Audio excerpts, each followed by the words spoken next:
John, let's pause our wedding for now. I'm going to marry Michael first, you understand, right? Sarah said those words softly, as if she were choosing between cakes, not people. Her voice was coated in the same sweetness that once calmed his storms.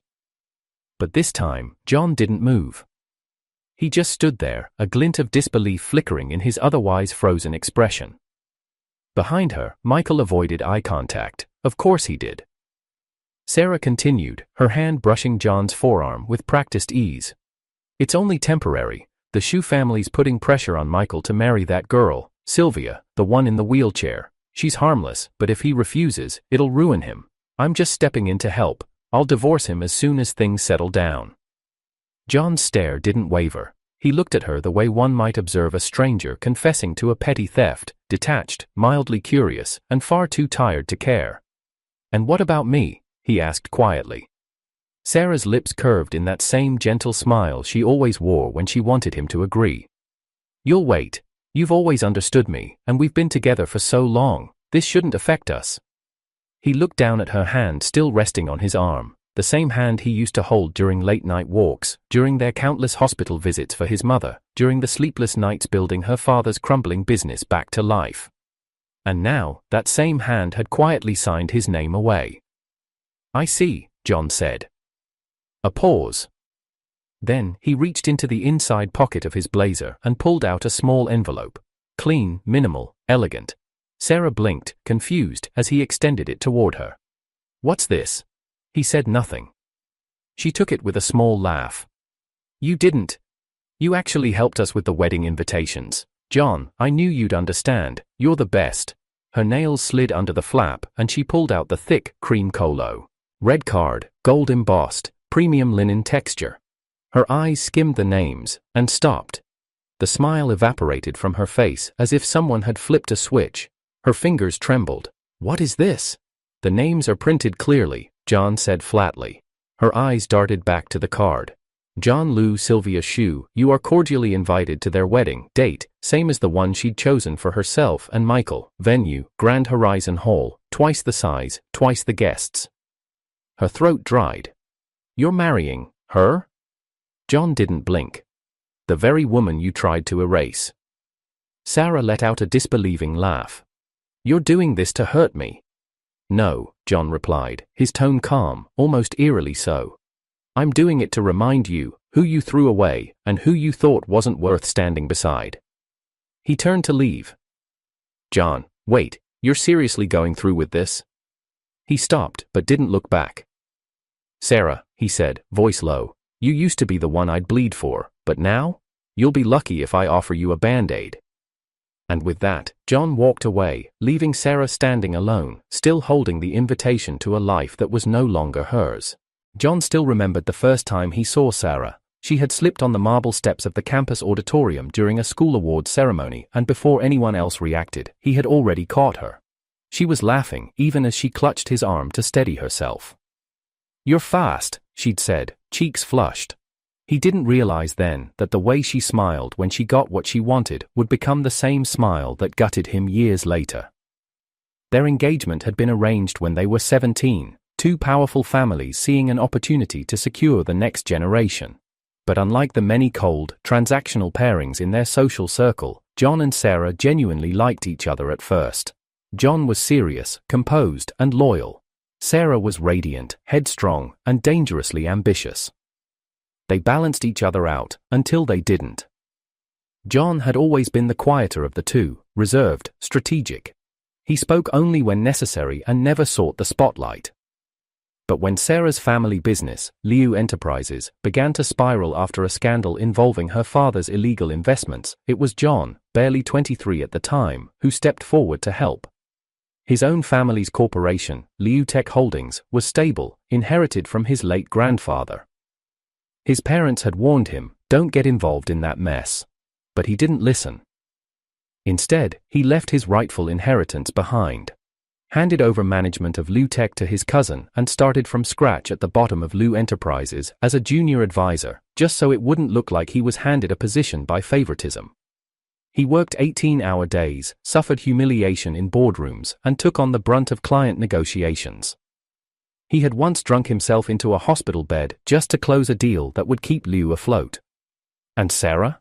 She'd show up at the end of the night with congee in hand, kiss him on the forehead and tell him how lucky she was to have someone like him. She never asked how many times he had to bite his tongue when her uncles tried to push him aside. She never asked how many times he sat alone in the hospital lobby, waiting for test results from stress-related ulcers. She was too busy chasing image, PR events, galas, accidental media appearances. She looked radiant, grateful, the perfect modern heiress with a noble fiancé. But privately, she began to mock his restraint. "You're always so stiff, John. People like someone more warm, like Michael." Michael. John had never resented his adopted brother. Michael had come into their family at 14, his parents had taken him in after a tragic car accident claimed his family. He was always respectful, never overstepped. He called John brother and always looked up to him. John had even vouched for him when he applied to the university business program. When Michael struggled financially, John quietly funded his scholarship through a shell donation. He never imagined Michael would be the one to unravel everything. It began slowly. Michael joining Liu Enterprises as a low-level assistant to learn. Then, suddenly, he was seen beside Sarah more often than not, bringing her coffee, whispering at events, helping her out of cars. "Don't be so old-fashioned," she'd say to John when he pointed it out. "We're just close colleagues. He's like my brother too." But soon, the comparisons started surfacing. Clients began noticing how charming Michael was. Staff members gossiped about his easy energy versus John's cold distance. One night, after a formal banquet, Sarah had drunk too much and leaned into John's shoulder in the back seat of their car. She whispered, "You're always so serious, sometimes I wonder if you ever feel anything." John had stared out the window in silence. At the office, it became a pattern. Sarah would publicly praise Michael's initiative during meetings, even when the strategy had been outlined by John in the background. She'd interrupt John mid-sentence to ask for Michael's opinion. During one investor pitch, she told a joke about John's tendency to overplan. "He once scheduled our first kiss, no joke, calendar invite and everything." The room had laughed. John had smiled politely, but something cracked that day. He told himself it was just the stress, the pressure. She didn't mean it. But one morning, he arrived early to Liu HQ and found Sarah and Michael alone in the conference room, whispering. She was fixing his tie. Michael laughed at something and said, "He'd never notice. He trusts you too much." John entered before he could hear more. They pulled apart immediately. Later that night, John went to his parents' home. His mother noticed his silence during dinner. After dessert, she sat beside him in the study and gently said, "You've given everything to someone who doesn't look back when you bleed." He didn't respond. He didn't know how. The final straw came 2 weeks later, at their engagement anniversary. He had reserved their favorite restaurant, hired the violinist she adored, even bought her the antique silver bracelet she once pointed out in passing. She didn't show. An hour passed. Then 2. He paid the bill alone and left. That night, she messaged him. Something came up at work. Michael needed help with a last-minute pitch. "Sorry, love." She had never called him love in a message before. John stood in the empty dining room of his penthouse, the untouched bracelet in its velvet box. The violinist's music still rang in his head, and at that moment, something inside him stopped. He stopped waiting. He stopped believing, but he didn't stop thinking. That's when He began pulling back, quietly, no drama, no accusations. He studied, he observed, he traced timelines, meetings, travel logs, backdated invoices. Sarah hadn't just grown distant, she had actively chosen to remove him from her life in slow increments, replacing each gap with Michael. The betrayal wasn't emotional, it was strategic, like a hostile takeover of the heart. The last piece fell into place when news reached him that the Xu family had proposed an arranged marriage between their daughter Sylvia, paralyzed from a childhood accident, and Michael. The Xu family was one of the oldest bloodlines in the country, and they were fiercely proud. John had heard rumors before that Michael had been sneaking around with someone from the Xu line, that Sarah had been the one feeding their PR department enough cover to make it look clean. Then he heard the bombshell. Sarah had volunteered to marry Michael herself, to help him avoid disgrace, and now, she stood before John, brushing aside their wedding like a rain check on dinner plans. "You'll understand," she said, and he did. He understood everything. He didn't argue, didn't explode, he simply took the steps he needed, returned to his original family business, rebuilt his standing, made a few calls to the Shu family, booked a private meeting with Sylvia's father, and handed Sarah an invitation she never saw coming. Because the woman she once tried to save Michael from was about to become John's wife, Sarah didn't hesitate. She signed the contract in front of the Shu patriarch, a ceremonial pen in one hand and a smug camera-ready smile in the other. Flashbulbs went off as she stood beside Michael, their signatures inked in bold black against the gold-trimmed wedding document. The Shu family's press team labeled it a symbolic marital alliance to shield the dignity of Sylvia, who had withdrawn from public life. But everyone in the upper circles knew what it really was. Sarah sacrificing herself for the family's image. The headlines hit like blunt force.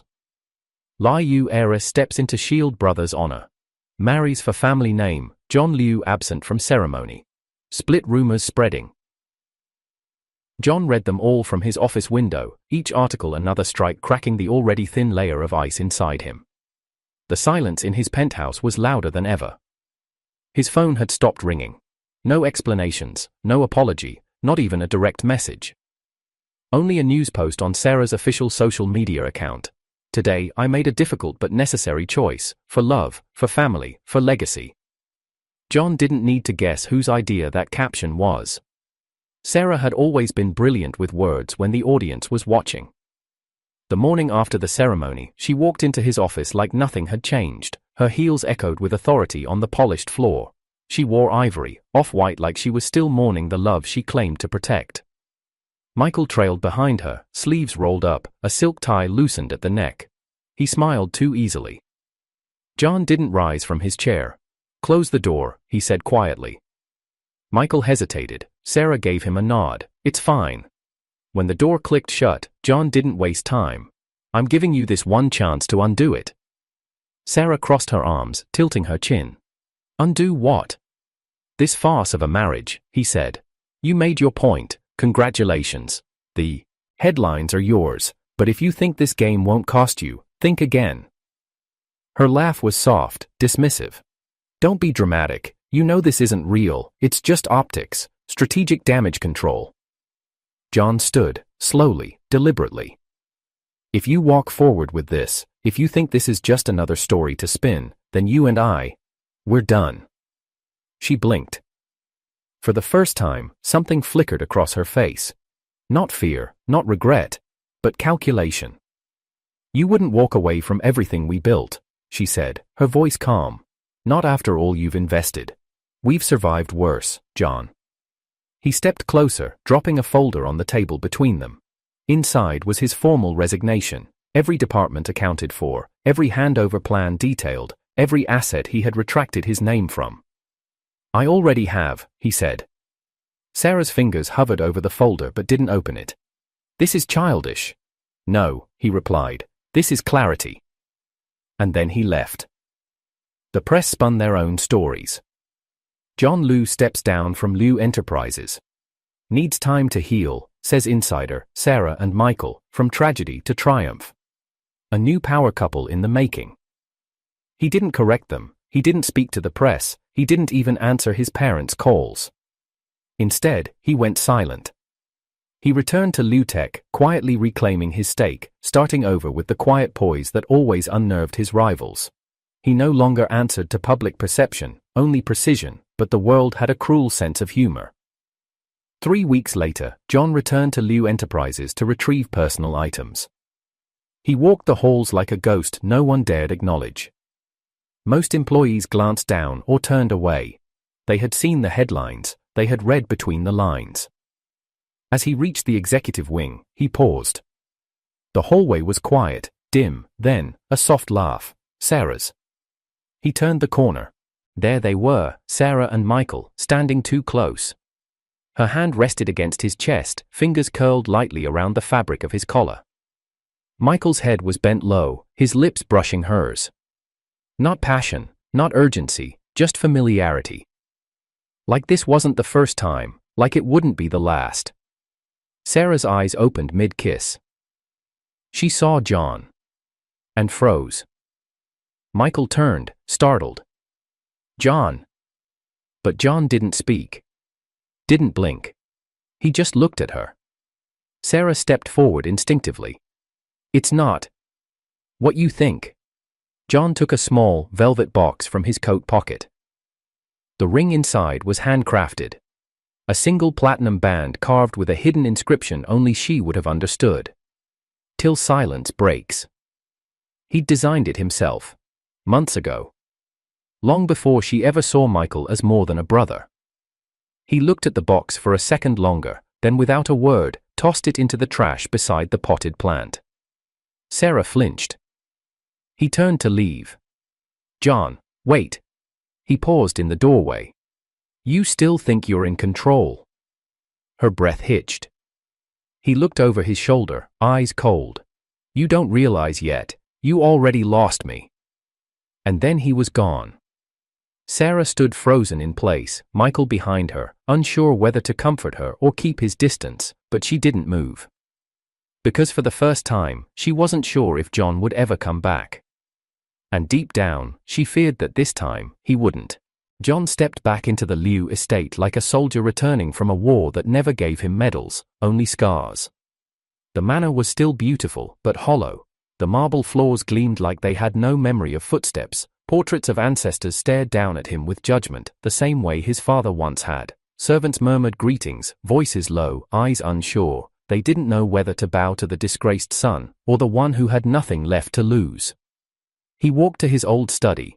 The door creaked the same way it did when he was 16, caught reading acquisition reports under candlelight while other boys slept. He remembered that night, his father yanked the papers from his hands and snapped, "You want to make blood deals like a man, then bleed for it." And bleed he did.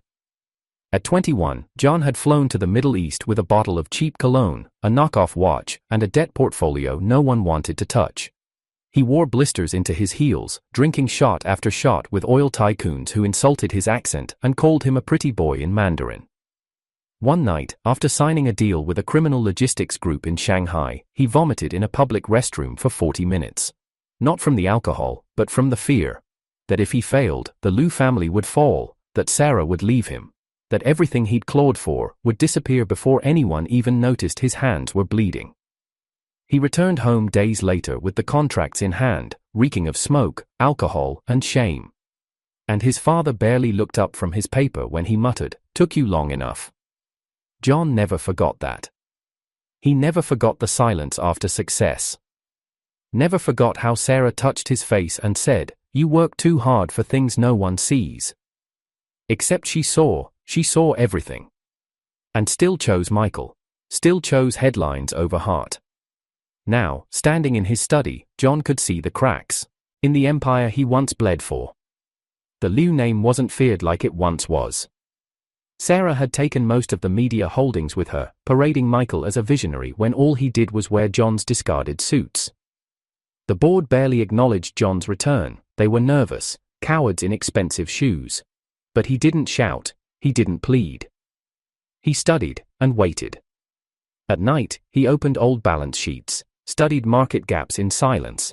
Sylvia had sent him a portfolio months ago, an investment map, a strategy his father called a fantasy. John now saw it for what it was, genius. Sylvia, the paralyzed heiress the world ignored. The girl Sarah humiliated at that infamous press gala, leaking her medical report, mocking her as a liability in heels. The girl who now ran a tech patent conglomerate worth more than Liu Enterprises. John reached for his phone. "You were right," he typed.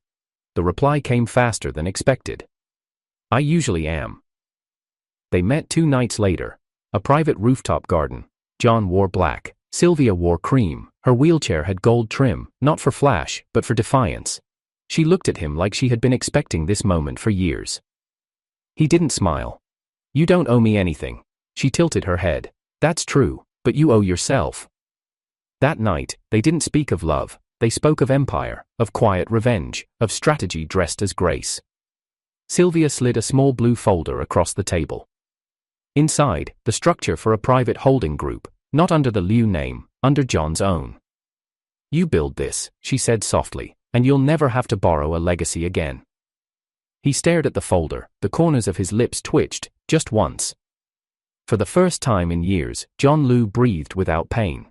Weeks passed, his name reappeared on tech panels, anonymous firms began buying shares in rival media groups, whispers spread of a comeback no one could predict.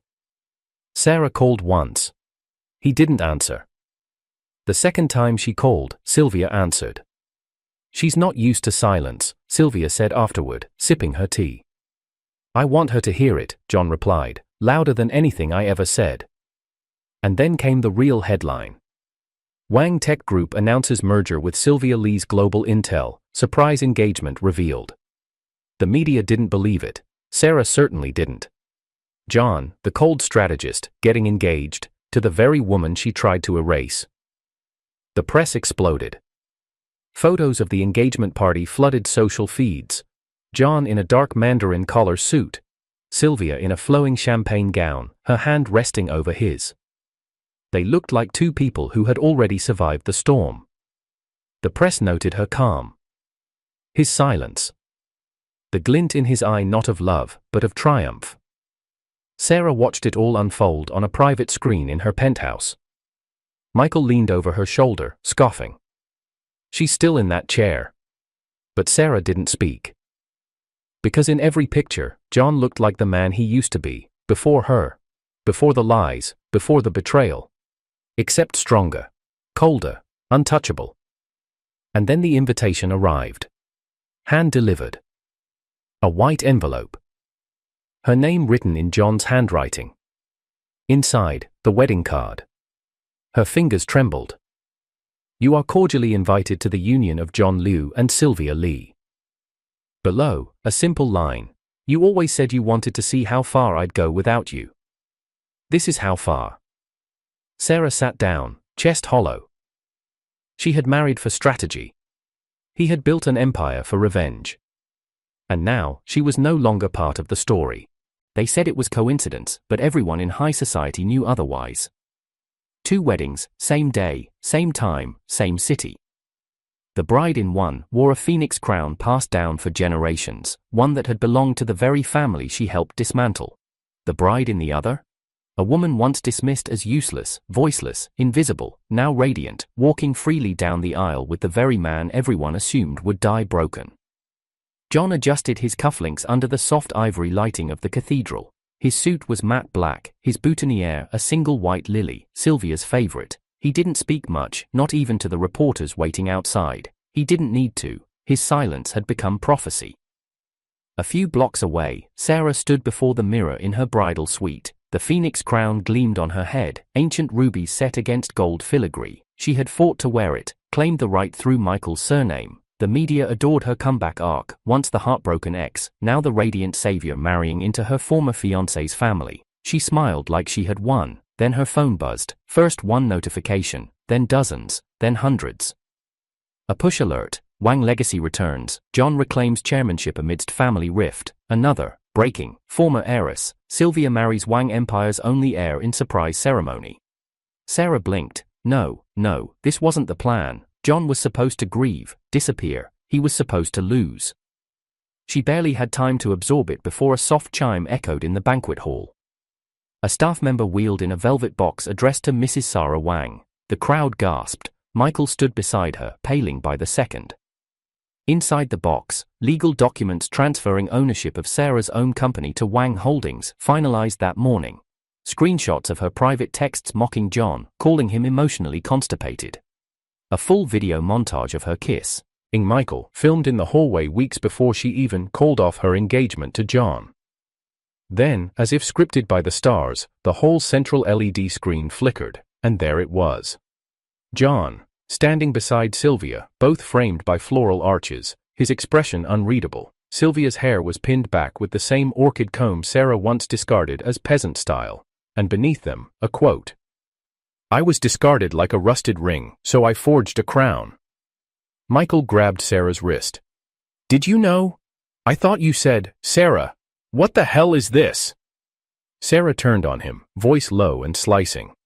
"You were supposed to keep him quiet. You were supposed to be better than him." Michael's phone lit up. An urgent call. He ignored it. Another buzz. Then another, and then his expression drained into something hollow. "They froze my accounts," he muttered. "All of them. My name is I'm not even on the board anymore. Because you never were, said a voice behind them. Sylvia. She stood in the entryway, heels clicking softly against the marble. No wheelchair, no cane, just a fitted off-white dress and the poise of someone who'd known the script all along. The crowd parted like water. Let me guess, Sylvia said sweetly. You thought faking a noble sacrifice would make you a queen, Sarah. But you forgot something. Sarah's voice was a whisper. What? I'm the one you tried to erase. Sarah lunged forward, but the guards were faster. Michael was already being escorted out, sobbing, trying to call someone, anyone. Sylvia turned toward the hall, toward the dozens of guests watching, phones still recording. She raised her chin. You don't get to wear our crown, she said to Sarah. You just borrowed it for a day. Then she walked away. Back to John, back to the car waiting outside, back to a life that had once been shattered but was now reassembled, piece by brutal piece. And behind her, the SES screen faded to black. Then one final message appeared, bold and simple: the rightful heirs have returned. The storm rolled in quietly. No lightning, no thunder, just wind brushing through the garden outside John's new estate, rustling the willow trees he'd planted for peace. Inside, the house stood still, except for the distant hum of Sylvia's piano from the west wing. John poured himself tea. The silence was strange, calm, almost unnatural, after weeks of media chaos. But he had earned this quiet. He had buried his name in ash and built something newer, colder, stronger. Then the window cracked. A sharp noise, glass on tile. He turned. Sarah stood inside the frame, hair matted, makeup streaked down her face, one heel missing, a kitchen knife in her hand. You married a liar, she said. John didn't flinch, he didn't even move, he just watched her, eyes unreadable, like he was looking through her, not at her. Put it down, he said. She's not who you think, Sarah continued, stepping forward. That heiress you love so much, her father owned the biotech lab, the one that destroyed your family's land rights. She knew from the start. She raised the knife. She was planted. John's voice didn't rise. You're out of your mind. She played you, Sarah screamed. You think she loves you? She stood up from her wheelchair for revenge, not love. She's just like me. No, said a voice from behind. Sarah turned. Sylvia stood barefoot, calm, silk robe tied at her waist. Her eyes didn't blink, her posture never shook. I'm nothing like you, she said. Sarah lunged. John moved forward, but stopped short as Sylvia pivoted into motion. Her foot slid. She caught Sarah's wrist, flipped it, and the knife clattered to the floor with a metallic gasp. Sarah hit the carpet, breath stolen by the fall. John walked over silently, picked up the knife, and placed it on the sideboard. Sylvia helped Sarah up, gently, calmly, then stepped back. Sarah's body shook, not from pain, but from something far uglier. What did I ever do wrong? She sobbed. I loved you. I was trying to protect you from her, from your brother, from everything. You destroyed me, John said softly. I was trying to save you. You were trying to own me. The words landed like a blade. Sarah collapsed to her knees, then another figure appeared at the doorway, Michael. His skin was pale, his frame thinner than John remembered. The silk shirt clung to his body like a curtain over bones. He coughed, hard, deep, rattling. I told you not to come, John said. Michael didn't answer. Instead, he dropped to the floor beside Sarah, clutching his stomach. I didn't know it was contagious, he rasped. I didn't know I was sick until after. Sarah stared at him in horror. What? Michael's voice broke. The doctors say it's in my blood now. I collapsed during the campaign shoot. I thought it was stress, but it's terminal. And I gave it to you. I'm sorry, I didn't know. Sarah screamed. It was a sound that didn't echo, a sound that just fell. She pushed Michael away, scrambling back across the floor. You infected me. You ruined me. You said we could destroy him together. Michael didn't have the strength to reply. His body curled inward, dry heaving. John stood still. Sylvia moved first, dragging a blanket over Michael, kneeling beside him, not for affection, but for closure. Sarah stood slowly, her voice now cracked, lips trembling. You could have stopped this, she whispered to John. You could have loved me enough to forgive me. You could have saved me. I did, he said coldly, and you sold that salvation for control. She reached for him, not the knife this time, just his wrist. Sylvia stepped between them, not with aggression, not with fear, just presence. You don't get to touch him anymore, she said. Move, Sarah begged. Please, Sylvia, you don't understand what we had. I understand exactly what you had, Sylvia replied, her voice firm. You had a man who gave you everything, and when you saw how valuable he was, you tried to break him to pieces small enough to pocket. Sarah broke down, knees to the floor, face in her hands, sobbing harder than she ever had. But John didn't stay. He turned to Sylvia, she nodded, and they walked out together. No grand speeches, no cinematic pause, just the final door closing behind them. Michael whispered into the silence, I never deserved him. And Sarah, shaking, wild-eyed, mascara streaked down to her collarbone, finally understood something far worse than betrayal. She hadn't lost John. She had never really had him at all. The silence behind the door didn't last long. Sylvia turned her back for a moment, drawing the curtains of the drawing room, but John never left things unfinished. He turned the key in the door lock. Twice, slowly, deliberately. Outside, the pounding returned. First fists, then feet, then shrieks. Sylvia isn't who she says she is, Sarah screamed, her voice echoing through the marble halls like a feral warning. Inside, Sylvia didn't flinch. John stared at the door, unblinking. Let her speak. This is the end. He stepped forward, and with the calm of a man who had spent years learning patience from betrayal, he opened the door one final time. Sarah stood outside barefoot, her wedding heels discarded, makeup running down her cheeks in jagged lines. Her gown was stained, smeared with dust and fury, the phoenix crown was gone. John's eyes lowered, her hands trembled, but it wasn't nerves, it was the knife. You're being played, Sarah rasped. She wasn't paralyzed, it was all an act, I was trying to protect you from. Sylvia moved faster than words. A twist, a grip, a turn, her palm collided with Sarah's wrist, and the knife clattered to the marble like a broken promise. Sylvia's hair was still wet from the morning's ceremonial oils, but her stance was steady, grounded, immovable. She didn't raise her voice. You've mistaken silence for weakness for too long. Sarah stumbled back, clutching her wrist. What did she tell you, John? She whispered. That I'm evil? That I used you? No, John said quietly. That part I learned on my own. He stepped forward, his voice a whisper, sharper than any blade. But tell me, what was your plan? Seduce Michael, steal the title, and when that failed, come back and fake concern? Tell me the next chapter, I'm curious. Sarah looked as if she'd been slapped. I loved you, she spat. I gave you everything. You gave me pity, he said. And you loved being pitied, Sylvia added. Sarah turned, ready to retaliate, when a violent cough interrupted everything.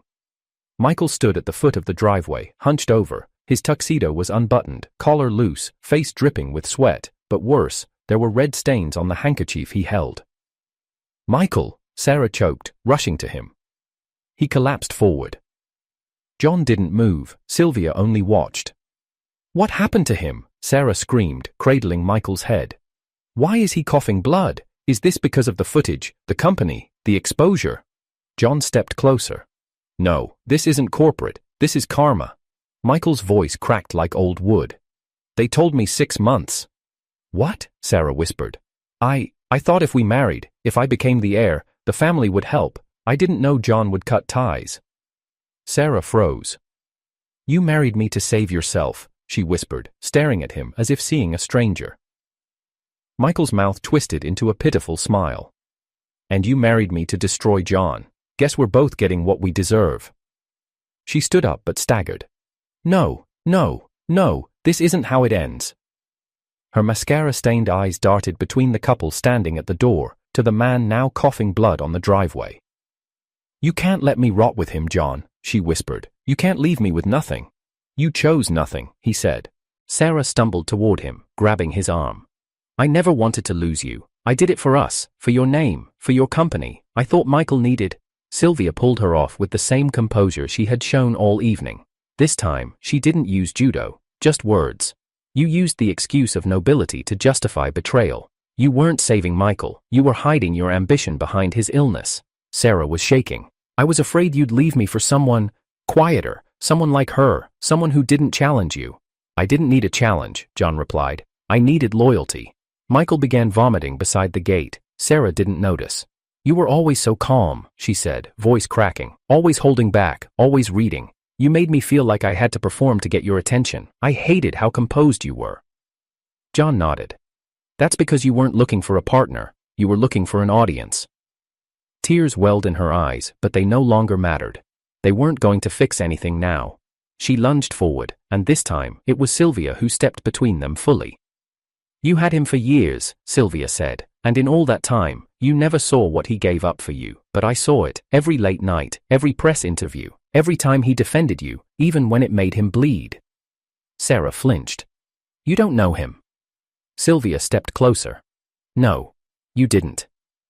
John reached into his pocket. He pulled out a piece of metal, bent, melted at the edge, damaged. The ring. Sarah gasped. I threw it into the fire, he said, but I pulled it out the next morning, not for you, for the lesson. He placed it on the stone wall beside her. It'll never be restored, just like what we had. She stared at it, breathing shallow, eyes bloodshot, dress tattered, a queen reduced to ashes. Michael groaned from the ground, barely conscious. Paparazzi had arrived outside the main gate now, drawn by the chaos, the flash of ambulances and viral murmurs of what had happened at both weddings. John didn't flinch. Sylvia stood beside him, straight-backed. Sarah collapsed beside the broken ring. What am I now? John answered without venom. Proof that intention means nothing when action is poison. Sylvia leaned down one last time. Remember, she said, voice steady. You tried to erase me because I was in a wheelchair. Now I stand beside him while you crawl. Sarah didn't scream. She wept. Michael was loaded into a stretcher. He kept whispering her name, but she didn't reply. The media captured it all, her silence, his blood, John's indifference. And in the final viral frame, John and Sylvia walked up the steps of the mansion, hand in hand. He didn't look back. Because there was nothing left behind worth remembering. The essay went live at midnight. To the woman who broke me. It trended within minutes. John didn't hold back. He didn't name Sarah directly, he didn't have to. The timeline of events, the symbols, the choices, they all aligned too perfectly with what the elite already knew and what the public had only guessed. To the one who kissed another man wearing the ring I spent 3 months designing. To the one who said I was boring, while I funded her empire behind closed doors. To the one who called me emotionless in public while I vomited blood in silence just to keep us afloat. And to the one who claimed it was sacrifice when she walked away. You broke me. But it was never your betrayal that destroyed me, it was my silence in the face of it. The essay included receipts, emotionally and financially, screenshots of Sarah mocking John in public, voice notes of her comparing him to Michael, a copy of the prenup she secretly changed after their engagement, bank transfers that built her entire fashion line. Even hospital reports, showing how many nights John had stayed in emergency rooms while she hosted gala dinners with Michael. Then came the paragraph that changed everything. You said Sylvia was beneath us, unworthy, an empty chair with a name, but that chair rolled beside me when I had no legs left to stand on. That silence you mocked, she understood it. That loyalty you took for granted, she painted it. While you watched me bleed and called it weakness, she fed me soup and called it love. The essay concluded not in revenge, but in rebirth. This is not a reckoning, this is a release, because now, I no longer ache when I say your name, now, I whisper hers. The moment it was published, the fallout was immediate. Sarah was arrested the next morning. Fraud, bribery and medical forgery were the official charges, but the headlines preferred more dramatic Betrayal. Singh, fiancé turned fraudster, the fall of Sarah J. From heiress to handcuffs, the fashion empire's collapse. John's viral essay destroys reputation of ex-lover. Michael didn't last long either. His liver failure accelerated, he passed quietly, off-screen, with no family visiting. But this wasn't their story anymore, it was Sylvia's. The cameras that once hounded John for gossip now captured something else entirely. A man holding a velvet-lined box. Inside it, 10 rings. Each was crafted differently. One had a ruby shaped like a teardrop. One bore the initials SJ in engraved cursive. One was made of twisted silver, 2 bands becoming one. One was carved from wood, the same kind from the bench where Sylvia first sketched him. Another was forged with diamond dust and molten steel, unbreakable. As John placed each ring on Sylvia's fingers, one by one, each on a different day across 10 days, he recited why. This one's for the 10 years you loved me silently. This is for every time you wanted to hug me but didn't know if I'd let you. This one. This is for every time I chose wrong, because I never want to choose wrong again. Sylvia didn't say much. She didn't have to, but when he gave her the final ring, a delicate rose gold band with the Chinese symbol for eternity, she whispered, "Then choose me for eternity." They were already legally married, of course, but this was emotional marriage, spiritual vows, redemption in rings. Later that week, they returned to the family mansion, the one John had once left in disgrace. This time, he walked in not as the broken son, but as the heir who rebuilt the dynasty. His mother waited with tears in her eyes, not because she was sad, because she finally saw him, and beside him stood Sylvia, not in a wheelchair, not as an outsider, but as Mrs. Sylvia Wang. The maids bowed, the shareholders clapped, the chefs prepared E's very favorite dish she had ever mentioned in passing.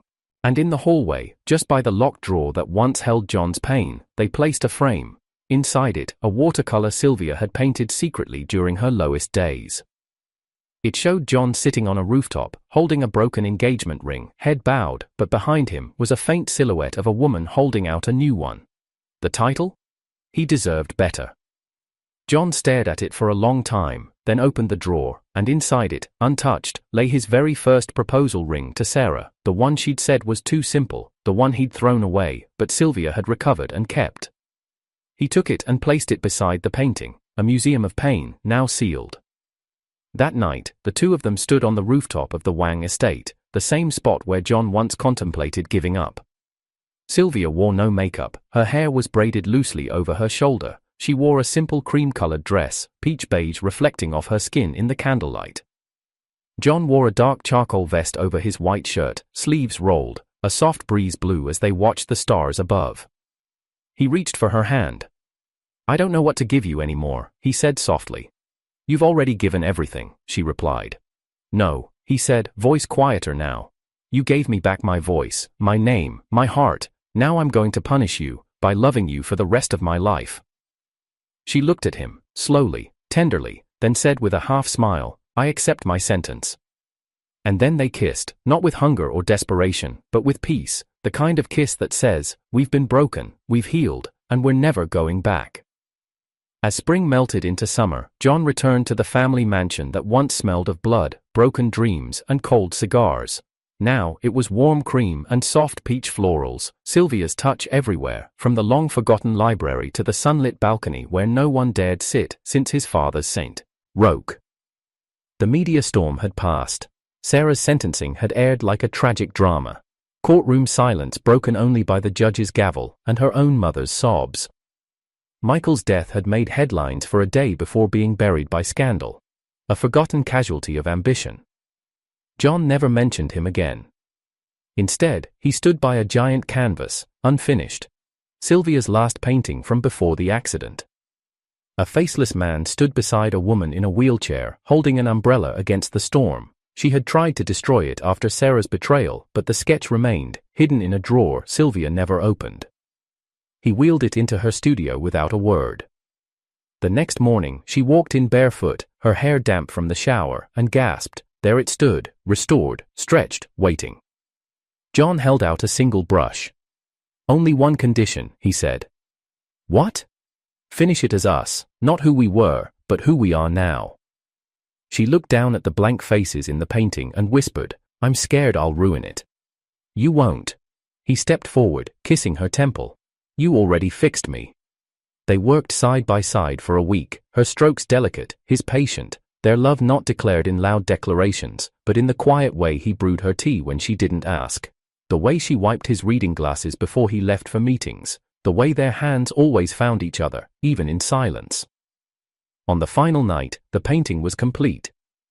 Now, the faceless man had John's sharp jawline, scarred wrists hidden under black sleeves. The woman no longer sat, but stood beside him. The storm cleared into a pale gold sunrise behind them. Her lips hinted at a smile that no one else would understand, but him. It was called inheritance. Not of blood, but of healing. That evening, they held a private gathering at John's ancestral estate. Only those who mattered came: Anna's parents, John's mother, old shareholders who once wrote him off, and quiet allies who stood behind them in silence. John raised his glass after dessert, his voice steady. Everyone keeps asking me what I'm going to do with the Wang legacy. He paused. I'm not reviving it, I'm rewriting it. One where loyalty isn't punished, where softness isn't mocked, and where no one is discarded for being broken. He turned toward Sylvia. Because if I've learned anything, it's that love isn't a debt, it's a choice. Then, before the guests left, he handed Sylvia a wooden box. Inside were 10 engagement rings, each with a different gemstone. She blinked, overwhelmed. John. One for each time I almost proposed to the wrong woman, he said. I never want to trust my judgment more than I trust you again. She laughed, her fingers trembling over the rings. Then which one are you choosing? He smiled. Whichever one you wear when you paint our daughter's first portrait. That night, under moonlight and mellow jazz playing softly in the background, John took Sylvia to the rooftop of their villa, where the stars drowned out the noise of the world. They didn't speak for a while. Then, John looked at her, solemn. I want to punish you. She raised an eyebrow. Oh? He pulled her closer, his lips brushing against her ear. For making me fall so hard, I forgot how to breathe. He paused. So now I'll punish you, by loving you for the rest of my life. Sylvia didn't reply with words. She just kissed him, like a promise written in ink that would never fade.